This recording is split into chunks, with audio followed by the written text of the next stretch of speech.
Greetings and salutations. It's your man CD, the fallen angel, Christopher Daniels. And I'm out here in the Southern California sunshine, making my way through this quarantine like everyone else. Hopefully you're all home, safe, and healthy.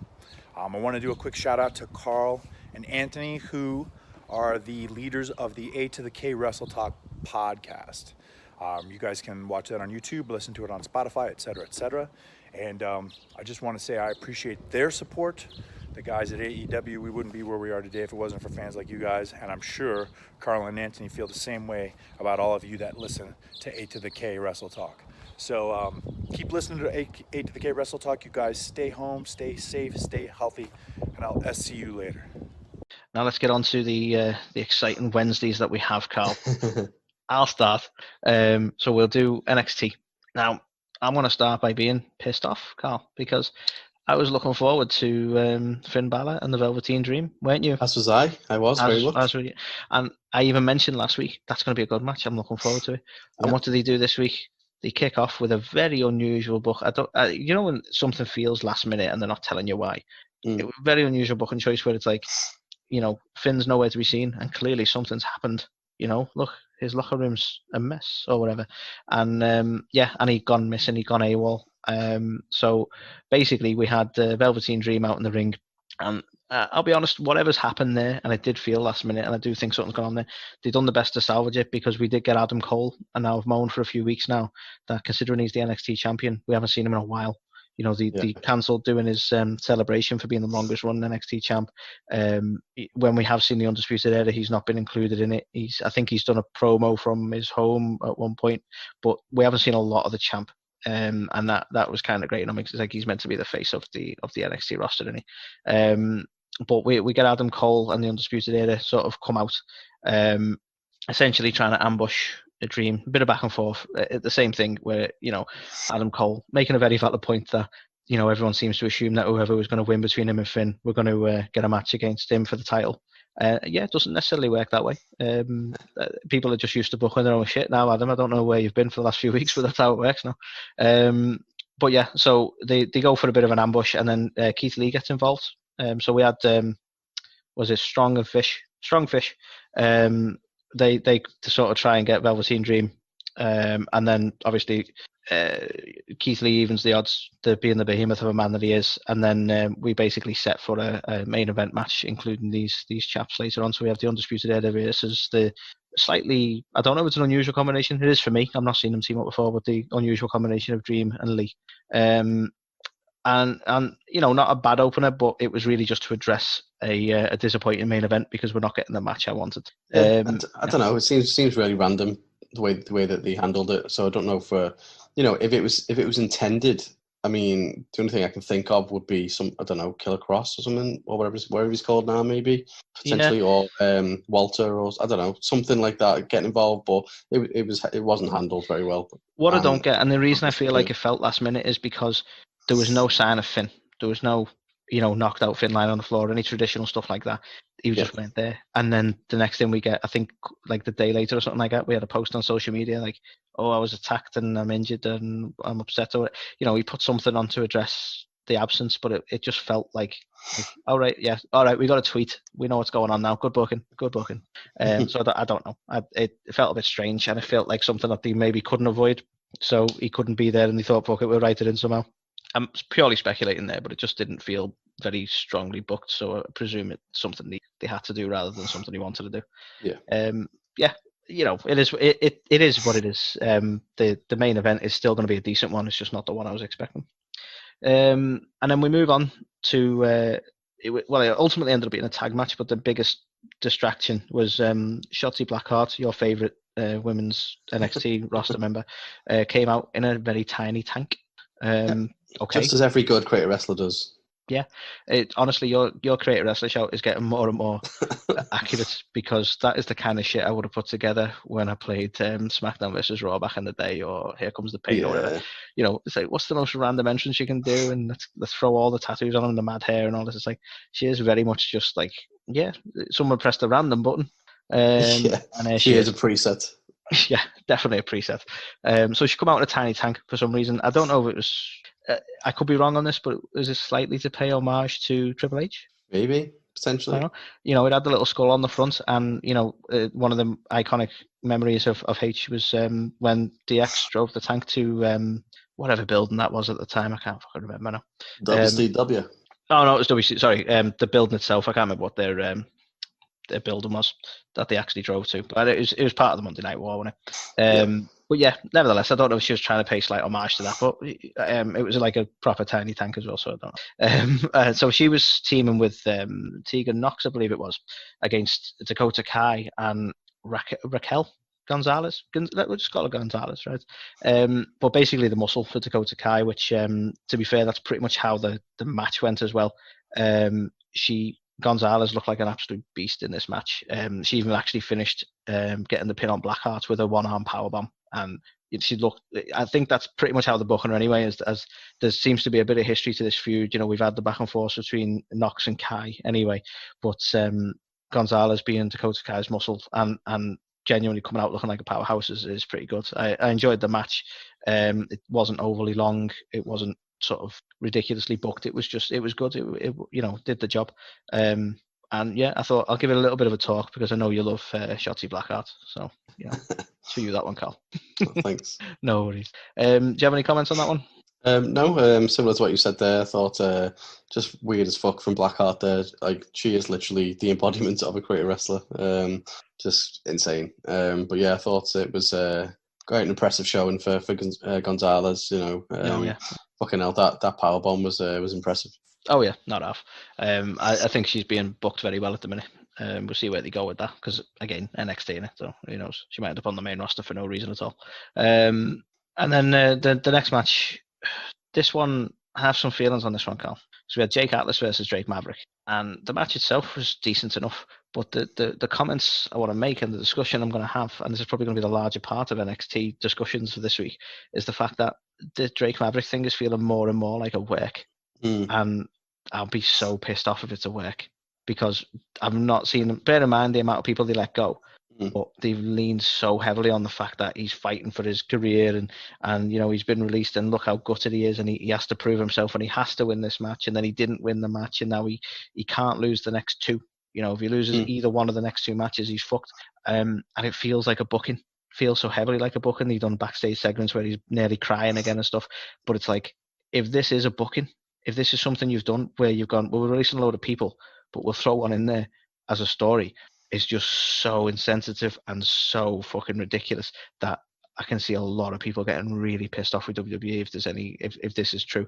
But it just, I don't know how you felt about it, Carl, but it felt very much like a work.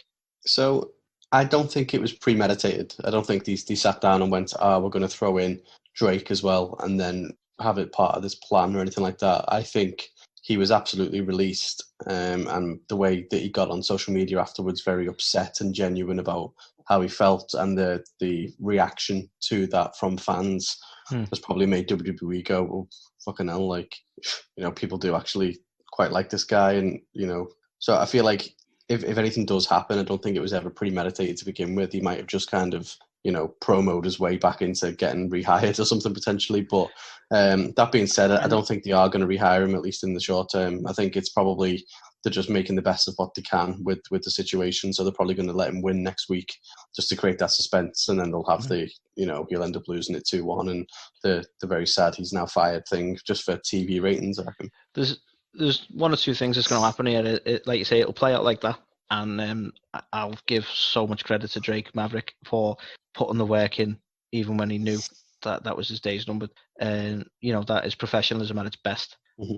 Or it was a total work the whole fucking time. He's a scumbag, and everyone involved in the storyline is a scumbag. One of those two is going to happen.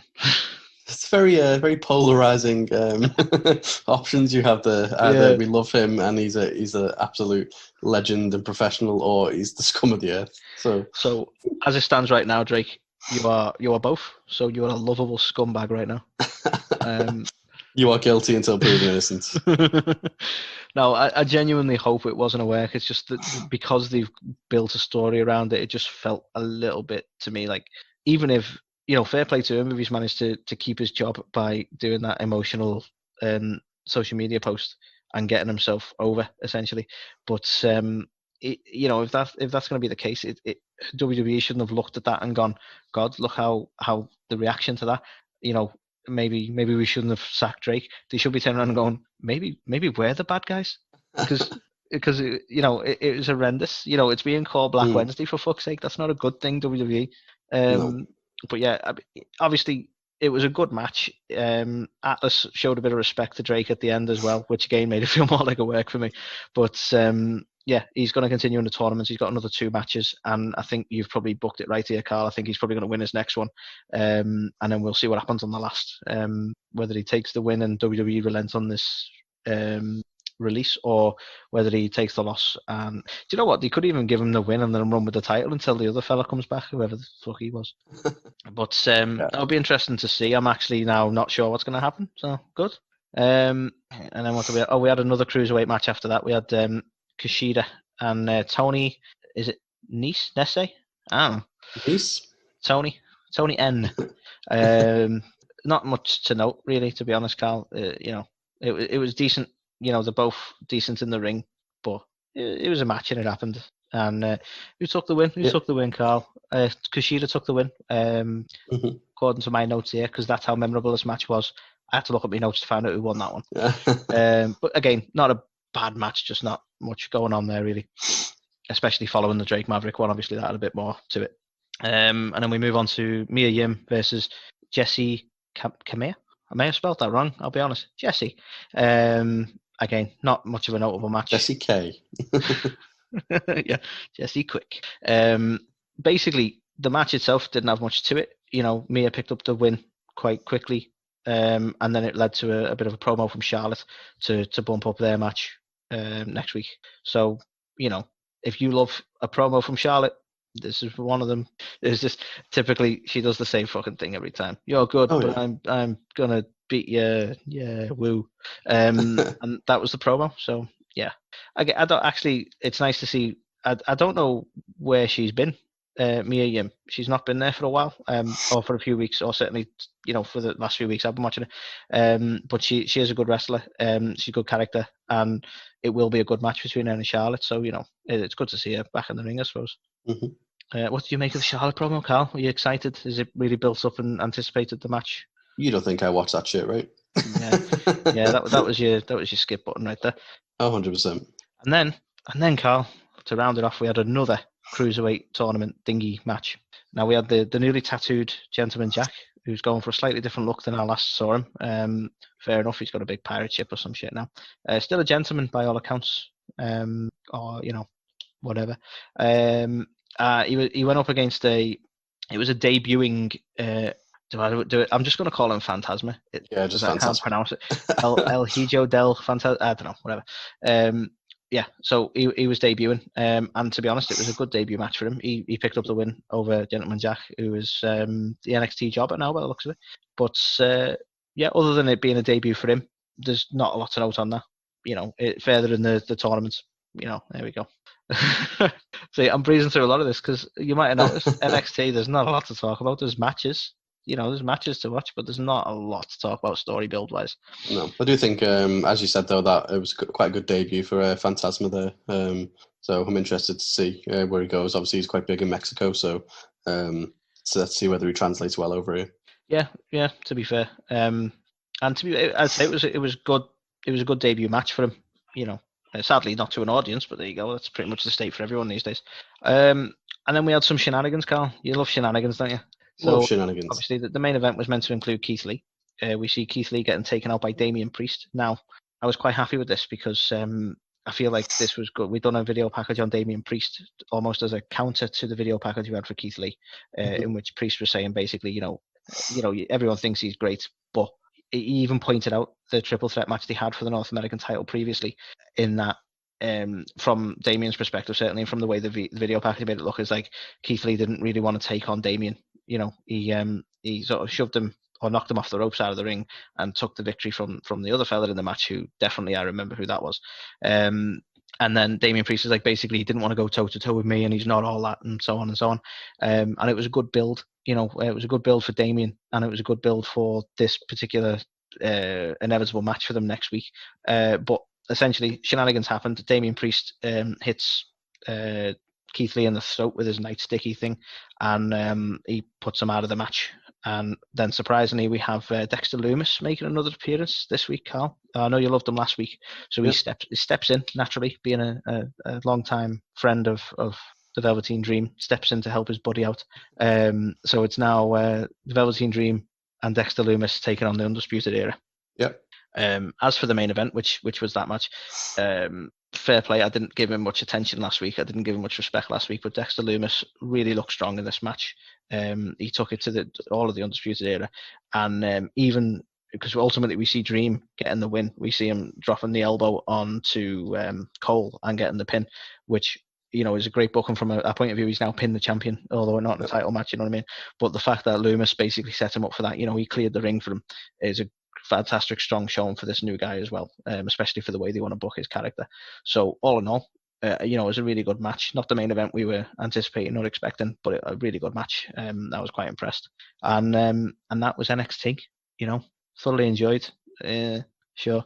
As for a rating for me, in all fairness, I'd probably give it a 2.5. I was originally thinking a 3, but when you put your rating down and you go through it when we're doing the podcast and you go, I was being a bit too generous there. I don't know what I was drinking. So it's only a minor change, but I'm thinking 2.5 because it was good. There was a lot of matches. There was a lot of content to see. The building on the stuff that NXT have been building on in terms of the tournament, in terms of the feuds with Keith Lee and Damian Priest, the Undisputed Era, or essentially Velveteen Dream and Adam Cole. But there's a few misses for me. One of the notable ones being the lack of Finn Balor, because that was something that they built up last week. So it's just more the fact that it's like, well, you told me I was getting this. It's only a minor thing because it was still a good main event, but it was a shame we never got the match that I anticipated. So 2.5. Yeah, same from me. I think the main kind of bugbear for me was, as we've said, the hyped up Dream versus Balor, which is what I wanted to see. But obviously they didn't really deliver on that. The rest of the matches were fine, but nothing kind of jumped out too much at me. But I think, Dexter Lumis again. First time I saw him last week, and then this week once again. Just he's got something, that guy. So I can see I'll big call things it right now. he's handled well. Yeah, I don't know. Sometimes you can just tell with someone he's definitely got something. He's got something. I think you've got a talent for calling these things, mate. So it wouldn't surprise me if we do see him in the main event scene soon enough.